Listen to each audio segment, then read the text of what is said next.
आज हम करने वाले हैं गांधी जी के सभी आंदोलनों को ट्रिक के माध्यम से।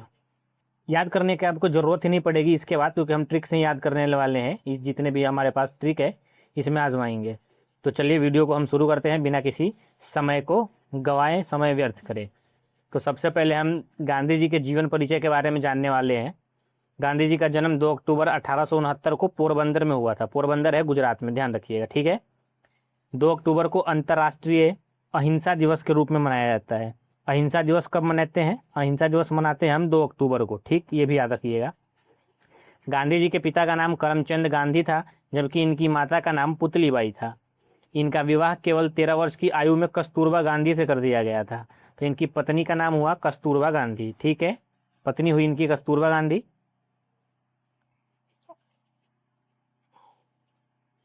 इनकी विचारधाराओं की बात करें तो ये अहिंसा, सत्य, ईमानदारी, प्रकृति की देखभाल, करुणा, दलितों के कल्याण आदि के विचारों में विश्वास करते थे।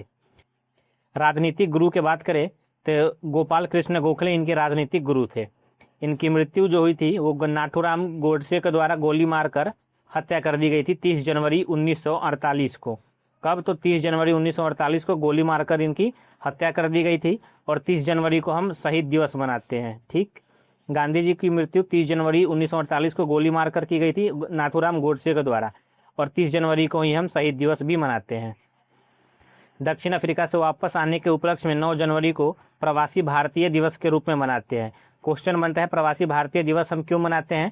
क्योंकि 9 जनवरी को गांधी जी दक्षिण अफ्रीका से वापस आए थे, इसलिए हम प्रवासी भारतीय दिवस मनाते हैं। अभी हम गांधी जी के पुस्तकों के बारे में जानेंगे। पुस्तकें हैं इनके हिंद स्वराज और माई एक्सपेरिमेंट विद ट्रूथ, यानी कि आत्मकथा है ये, माई एक्सपेरिमेंट विद ट्रूथ, सत्य के साथ मेरे प्रयोग। ये बहुत ज़्यादा पूछा जाता है, माई एक्सपेरिमेंट विद ट्रूथ, तो इसको आप याद कर लीजिएगा। साप्ताहिक पत्रिकाएं के बारे में बात की जाए तो ये है हरिजन, नवजीवन, यंग इंडिया और इंडियन ओपिनियन। गांधी शांति पुरस्कार की बात की जाए तो ये भारत द्वारा गांधीवादी तरीकों के माध्यम से सामाजिक, आर्थिक और राजनीतिक परिवर्तन लाने के लिए दिया जाता है। अब हम अपने ट्रिक की ओर चलते हैं। सबसे पहले हम आंदोलन या फिर महत्वपूर्ण घटनाएं के बारे में बात करेंगे, उसके बाद हम उससे संबंधित वर्ष के बारे में बात करने वाले हैं। तो सबसे पहला है गांधी जी अफ्रीका गए। गांधी जी का अफ्रीका जाना हुआ था 1893 में। इसका अगर हम ट्रिक बनाए तो हम ये बोल सकते हैं गांधी जी 18 वर्ष की उम्र में तैर कर अफ्रीका गए थे। 93 को हम रिलेट कर सकते हैं तैरना से। तो गांधी जी 18 वर्ष की उम्र में तैर कर अफ्रीका गए थे। तो गांधी जी अफ्रीका कब गए? तो 1893 में गए थे। नेक्स्ट है हमारा गांधी जी का पहला सत्याग्रह 1906 में हुआ था। ये दक्षिण अफ्रीका में ही किया गया था। तो सिर्फ इतना ही याद रखिएगा कि गांधी जी के द्वारा जो पहला सत्याग्रह है वो दक्षिण अफ्रीका में 1906 में किया गया था। गांधी जी भारत कब लौटे? तो ये 1915 में लौटे थे। गांधी जी द्वारा भारत लौटा 1915 में, इसलिए 9 जनवरी को हम प्रवासी भारतीय दिवस मनाते हैं। हमने पहले पढ़ा है। केसर हिंद की उपाधि लौटा दी 1915 में ही। 1915 में ही गांधी जी ने केसर हिंद की उपाधि को वापिस कर दिया था। नेक्स्ट है साबरमती आश्रम की स्थापना। जब ये 15 में वहाँ से आए थे ना, दक्षिण अफ्रीका से 15 में आए थे, इनको रहने के लिए कुछ मकान चाहिए, तो इन्होंने क्या किया कि आश्रम की स्थापना करवा दिया। तो अब हम आश्रम बना रहे हैं या फिर कोई घर ही बना रहे हैं तो उसको बनाने में कम से कम 2 वर्ष का समय लगेगा। तो 1915 में वापस आए और 17 में इन्होंने साबरमती आश्रम की स्थापना कर दी, ठीक है। नेक्स्ट है चंपारण सत्याग्रह। अब इन्होंने बोला कि जब तक हम इसका इनॉग्रेशन करेंगे, जो होता है ना घर का गृह प्रवेश करने से पहले इन्होंने एक सत्याग्रह किया था, चंपारण सत्याग्रह, जो बिहार में स्थित है, 1917 में ही किया था। नेक्स्ट है अहमदाबाद मिल मजदूर आंदोलन। तो अहमदाबाद मिल मजदूर आंदोलन 1918 में किया था। इसका ट्रिक बनता है मजदूर। और हम किसी कंपनी में जाते हैं तो क्या बोलते हैं कि आपकी उम्र कम से कम 18 वर्ष होनी चाहिए। कम से कम कितनी वर्ष? तो 18 वर्ष होनी चाहिए। तो 1918 में गांधी जी के द्वारा अहमदाबाद मिल मजदूर आंदोलन को शुरू किया गया था। ध्यान रखिएगा 1893 एकमात्र गांधी जी की जीवन काल की ऐसी घटना है जो आपसे पूछा जाएगा जो अफ्रीका गए थे, बस। इसके बाद जितने भी आंदोलन है सारे के सारे 1900 से ही रिलेटेड, सारे 1900 में है। सिर्फ 1893 का ही है जो गांधी जी अफ्रीका गए थे, बस एक ही। नेक्स्ट है खिलाफत आंदोलन 1919 में किया गया था, ये गांधी जी के द्वारा।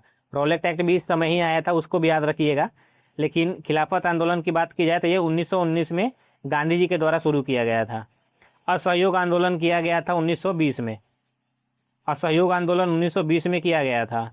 नेक्स्ट है, कांग्रेस की अध्यक्षता की थी गांधी जी ने मात्र एक बार, 1924 में की थी।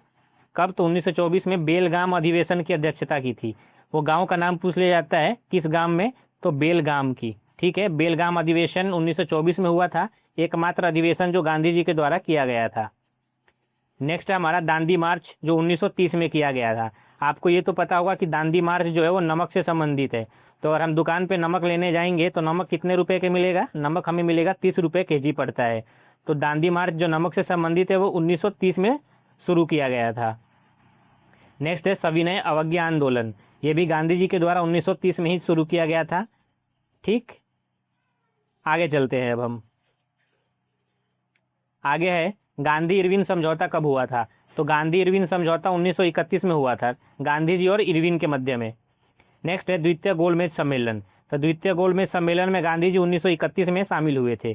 यहाँ पे ध्यान रखने योग्य ये बात है कि गोलमेज सम्मेलन 1930, 1931 और 1932 में हुआ था, लेकिन गांधी जी सिर्फ और सिर्फ 1931 के गोलमेज सम्मेलन में शामिल हुए थे, जो दूसरा गोलमेज सम्मेलन था। अगर आपसे ये पूछ लिया जाए कि तीनों गोलमेज सम्मेलन में कौन शामिल हुआ था, तो B.R. अम्बेडकर शामिल थे तीनों गोलमेज सम्मेलन में। नेक्स्ट है पूना समझौता, जिसे हम पूना पैक्ट के नाम से भी जानते हैं।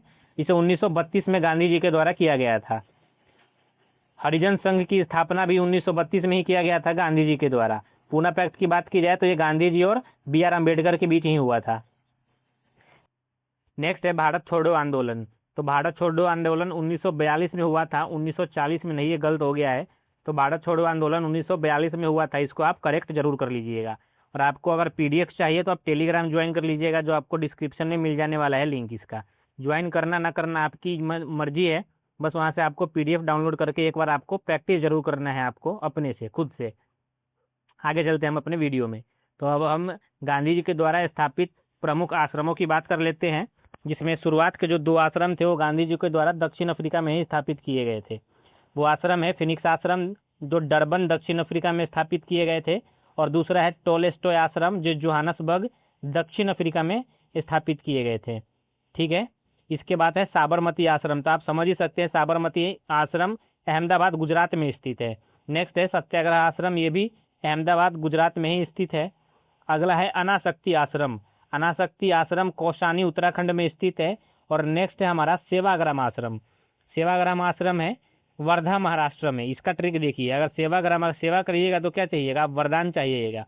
तो सेवाग्राम आश्रम वर्धा महाराष्ट्र में स्थित है। अब जितने भी हमने ट्रिक के हिसाब से क्वेश्चन किए हैं, ऊपर ट्रिक लगाया है, उनके लिए हमने MCQ क्वेश्चन लगा रखा है। तो हम एक बार देख लेते हैं अपने आप को प्रैक्टिस करके कि कितना सही होता है और कितना गलत होता है। तो हमारा पहला क्वेश्चन है, गांधी जी ने एकमात्र अधिवेशन की अध्यक्षता की थी, वह किस स्थान पर किया गया था? ध्यान रखिएगा, 1924 में गांधी जी ने एक अधिवेशन की अध्यक्षता की थी। ये मात्र एकमात्र अधिवेशन था। ये कहाँ किया गया था? ये किया गया था बेलगाम अधिवेशन में, कर्नाटका में स्थित है ये बेलगाम अधिवेशन, कर्नाटका में। नेक्स्ट क्वेश्चन की तरफ चलते हैं हम। तो हमारा अगला क्वेश्चन है, गांधी जी के द्वारा नमक सत्याग्रह की शुरुआत कब की गई थी? तो नमक सत्याग्रह, जिसे हम दांडी मार्च भी बोलते हैं, हमने दांडी मार्च पढ़ा है। तो हमने क्या बोला था? नमक कम से कम 30 रुपये केजी मिलता है ना। नमक कैसे केजी है? तो 30 रुपये केजी है। तो 1930 में नमक सत्याग्रह, जिसे हम दांडी मार्च बोलते हैं, इसकी शुरुआत गांधी जी के द्वारा की गई थी। ऑप्शन बी सही हो जाने वाला है। अगला है, गांधी जी ने किस गोलमेज सम्मेलन में भाग लिया था? तो गोलमेज सम्मेलन कुल 3 हुए थे, 1930, 31 और 32 में। गांधी जी ने 1931 में भाग लिया था, और तीनों में पूछ लिया जाए तो B.R. अम्बेडकर है जो तीनों में भाग लिया था, B.R. अम्बेडकर जी ने। ठीक है, तो इसका सही जवाब ऑप्शन ए होने वाला है, 1931 में। गांधी जी के द्वारा स्थापित सबसे पहले आश्रम का नाम क्या है? तो हमने क्या बोला था? शुरुआत के 2 आश्रम दक्षिण अफ्रीका में स्थापित किया गया था, उसमें से भी पहला था फिनिक्स आश्रम। तो ये फिनिक्स आश्रम है जो गांधी जी के द्वारा दक्षिण अफ्रीका में स्थापित किया गया था। और इसके बाद टोलेस्टॉय आश्रम, ये भी दक्षिण अफ्रीका में ही स्थापित किया गया था। अगला क्वेश्चन है, गांधी जी के द्वारा चंपारण सत्याग्रह किस राज्य में स्थापित किया गया? तो चंपारण सत्याग्रह ये नील के लिए किया गया था। ठीक है, नील की खेती आप बोल सकते हैं, नील के लिए था। तो ये बिहार में किया गया था। कहाँ? तो बिहार में किया गया था गांधी जी के द्वारा चंपारण सत्याग्रह। ऑप्शन सी सही है। अगला क्वेश्चन है, 2 अक्टूबर को कौन सा दिवस मनाते हैं हम? तो 2 अक्टूबर को बात की जाए तो ये हम अहिंसा दिवस मनाते हैं। प्रवासी भारतीय दिवस हम 9 जनवरी को मनाते हैं, और 30 जनवरी को हम शहीद दिवस मनाते हैं। ये भी ध्यान रखिएगा, हमने शुरुआत में पढ़ा जरूर था। तो ए ऑप्शन हमारा ऑप्शन सही हो जाएगा। हिंसा दिवस कोई होता ही नहीं है, तो ऑप्शन सी तो हमारा गलत ही रहने वाला है। तो ऑप्शन ए हमारा सही हो जाएगा। अहिंसा दिवस हम 2 अक्टूबर को मनाते हैं, ऑप्शन ए। 30 जनवरी को कौन सा दिवस मनाया जाता है? अभी हमने पढ़ा था ना आगे कि 30 जनवरी को हम मनाते हैं शहीद दिवस। प्रवासी दिवस हम 9 जनवरी को मनाते हैं। अहिंसा अहिंसा दिवस तो हमने 2 अक्टूबर को पढ़ लिया था। हिंसा दिवस कोई होता ही नहीं है, तो हमारा सही जवाब हो जाएगा 30 जनवरी को हम शहीद दिवस मनाते हैं, ऑप्शन डी सही हो जाने वाला है। प्रवासी भारतीय दिवस किस दिन मनाते हैं? तो प्रवासी भारतीय दिवस हम 9 जनवरी को मनाते हैं। 9 जनवरी को ये ऑप्शन सही हो जाएगा, प्रवासी भारतीय दिवस मनाया जाता है। यही हमारा आज का आखिरी क्वेश्चन था। अगर अच्छा लगे तो लाइक शेयर सब्सक्राइब जरूर कीजिएगा। मिलते हैं एक दिन छोड़कर, क्योंकि हम एक दिन बीच करके वीडियो डाल रहे हैं।